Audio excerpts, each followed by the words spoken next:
Hello and welcome to Do It Yourself channel.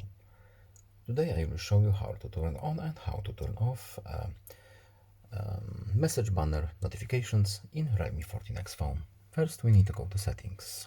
Then in settings we need to go to notifications and quick settings. Then we need to go to the banner here. And now first of all at the very top we have the option to disable all banner notifications. We have also the option to turn on simplified banner notifications.